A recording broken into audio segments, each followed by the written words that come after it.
Assalamualaikum dan salam sejahtera. Baik, selepas anda download payslip template Microsoft Excel, jadi kita just double click ataupun klik dan enter untuk kita buka file tersebut.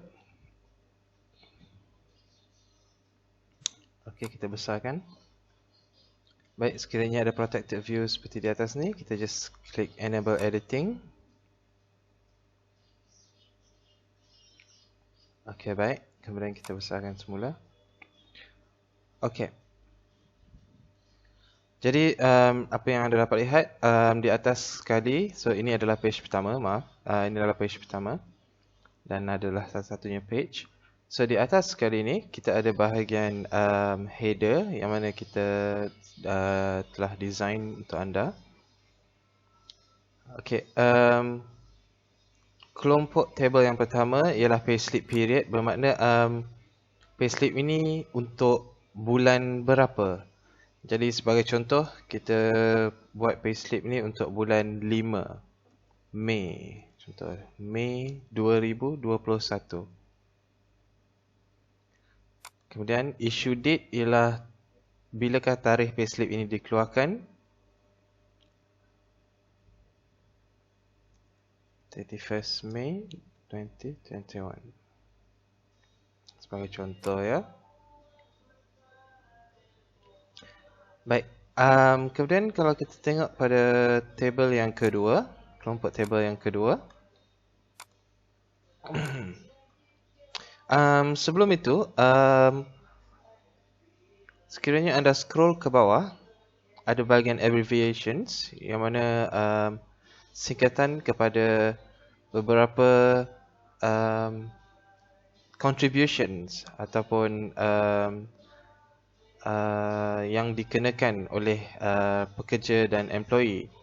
Jadi pertama sekali anda perlu faham bahawa semua peratusan-peratusan ataupun nilai jumlah untuk dikontributkan ataupun ditolak daripada payslip adalah bergantung kepada pendaftaran anda dengan agensi-agensi tersebut. Jadi untuk saya terangkan sedikit, EPF ialah Employment Provident Fund, iaitu KWSP. Kemudian kita ada SOCSO, Social Security Organisation, iaitu PERCESO, Pertubuhan Keselamatan Sosial. Kemudian kita ada EIS, iaitu Employment Insurance System ataupun Sistem Insurans Pekerjaan. Kemudian kita ada MTD, maafkan saya, MTD atau lebih dikenali sebagai PCB, iaitu potongan cukai bulanan, iaitu monthly tax deduction. Ini sekiranya ada potongan cukai bulanan untuk pekerja. Dan kemudian kita ada HRDF, Human Resource Development Fund, iaitu dana pembangunan sumber manusia. Jadi sebagai majikan perlu semak dahulu berapakah peratusan yang perlu ditolak ataupun contribute kepada pekerja. Dan untuk mengetahui jumlah ataupun nilai tersebut, perlulah merujuk kepada agensi-agensi tersebut. Baik, kita scroll kembali ke atas. So selepas kelompok table yang pertama, iaitu payslip period dan issue date, kita ada employee detail.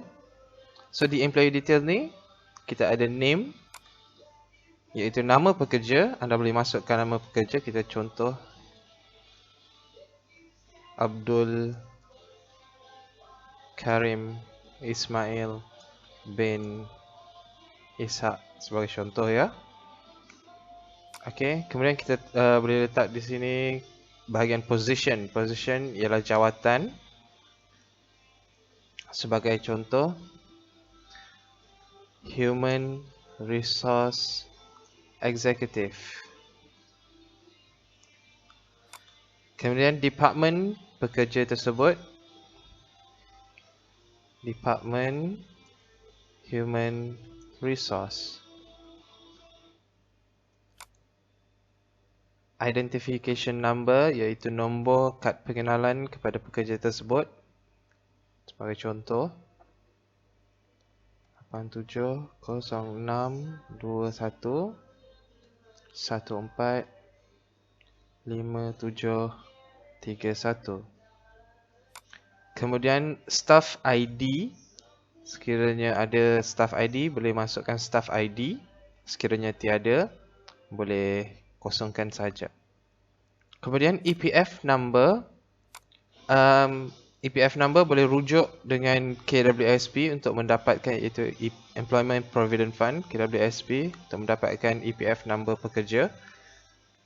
PCB, iaitu kalau kita rujuk kembali di bawah, PCB ialah Monthly Tax Deduction, sekiranya ada boleh masukkan di sini. Kebiasaan EPF number, kalau tidak silap saya, ialah nombor IC itu sendiri. Sorry, maafkan saya. Jadi sebagai contoh ya. Baik. Kemudian kita ke kelompok yang seterusnya, iaitu kelompok earnings. Earnings bermakna pendapatan. Di sini yang pertama kita ada salary basic.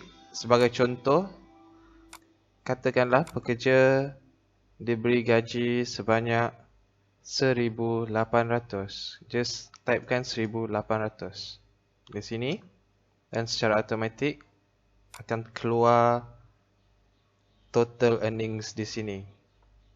Saya dah buatkan integrasi automatik, jadi kalau boleh jangan delete bahagian yang saya boldkan di sini ya. Allowance, sekiranya majikan ada memberikan sebarang allowance, boleh masukkan allowance. Contoh 200. Sekiranya tiada, boleh just kita masukkan kosong. Baik. Kemudian kita ada bahagian commission, yang mana mungkin setengah syarikat ada memberikan commission terhadap jualan.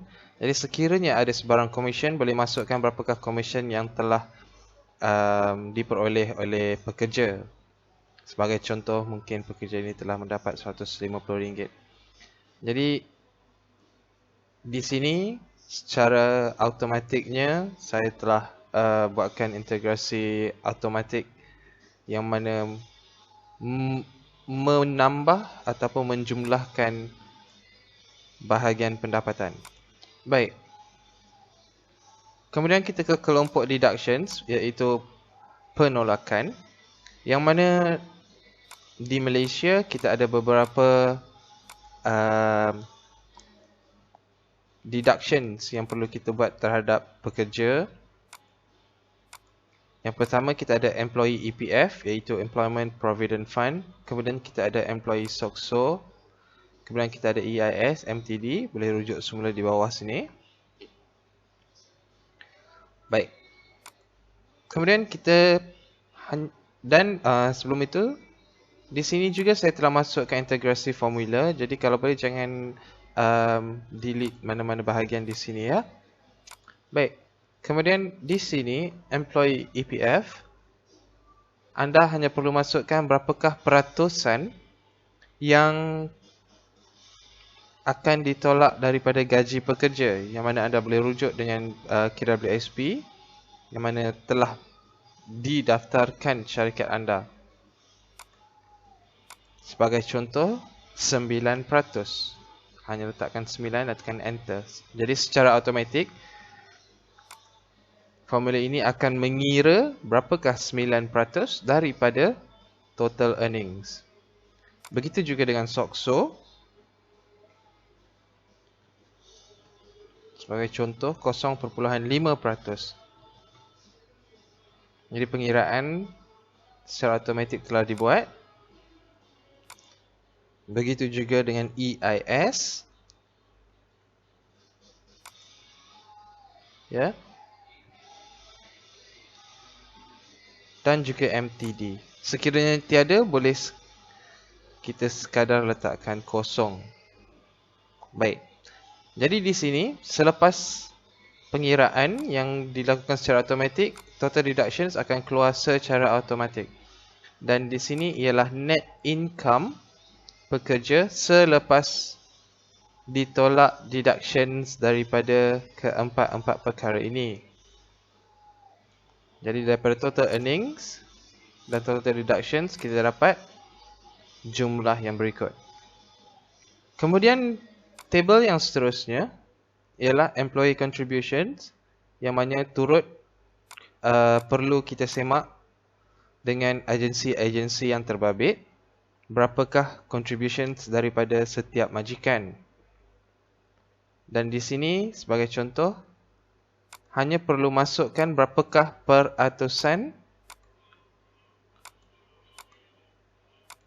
yang telah anda dapat daripada agensi-agensi yang telah berdaftar. Sebagai contoh, EPF. Katakanlah 13%. Jadi di sini secara automatiknya pengiraan telah dilakukan. Begitu juga dengan SOCSO.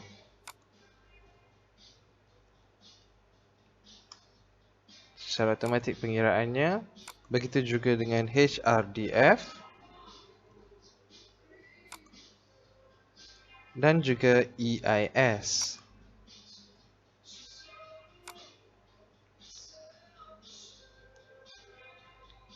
Kemudian di bawah, kita cuma ada bahagian abbreviations, iaitu bahagian yang mana singkatan kepada setiap